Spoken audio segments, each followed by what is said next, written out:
Hello mga mamis, welcome sa aming mini vlog.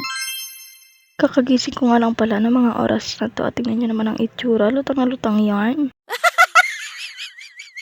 Ang tagal ko nga palang nakatulog kagabi pero ang aga ko pa rin nagising. Kaya naman ayan, lutang na lutang at tulala pa nga ang person. Grabe talaga kapag nagpo-voice over ako, lagi talagang maingay. Kaya pagpasensyahan nyo na kapag minarinig nga kayong maingay. At parang nga mawala yung pagkatulala at lutang ko, naghilamos na nga lang ako.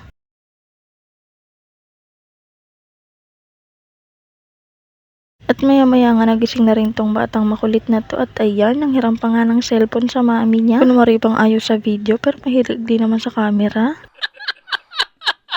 Di ko nga lang pala na videohan pero nandito na nga pala kami sa kabila. Bago nga pala kami magpunta dito, niliguan ko muna siya at sinuot ko nga sa kanya tong bigay na damit ni mama at palda. Bagay kasi sa kanya, kaya naman ayan, sinuot ko nga sa kanya nung pagpunta nga namin dito. At ayan na nga yung ginagawa nila at tuwang-tuwa nga siya sa pinapanood niya. Hindi nga rin kami nagtagal dun sa bahay at uuwi na nga rin kami at baka nga abutan kami ng ulan. Wala rin kasi kami tutulugan dun kung dun kami matutulog dahil maraming ang tulo dun at babaha at mababasa nga kami. Kaya naman uuwi na nga kami bago pa kami maabutan ng ulan. At tignan nyo naman tong batang to, napakakulit. Lahat ng makitang sasakyan ay gustong hawakan. Kaso nga ay maalikabok. Kaya sabi ko sa kanya, wag niyang hawak-hawakan. Ay Diyos mio, marimar tong batang to.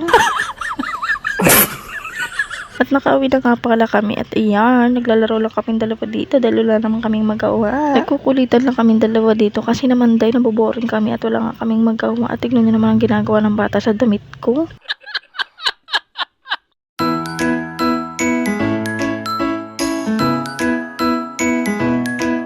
Tignan nyo nga ang bata, nagpapakit-cute pa nga dahil akala niya nagpipicture-picture nga ako. Hindi niya alam, nagbibideo nga ako. Sabi ko kasi sa kanya, ipipicturean ko nga siya. Pero ayun, nasobrahan nga sa pagpapakit ang bata. Ay, grabe talaga. Siyempre, kanino pa ba magmamana? Siyempre sa akin. Lahat sa akin niya nakuha. Charis. At ayan, inantok na nga ang bata. Pinapatulog ko nga pala siya pero ayaw pa rin niya matulog. Kaya naman ayan, nagkukulitan nga lang kaming dalawa.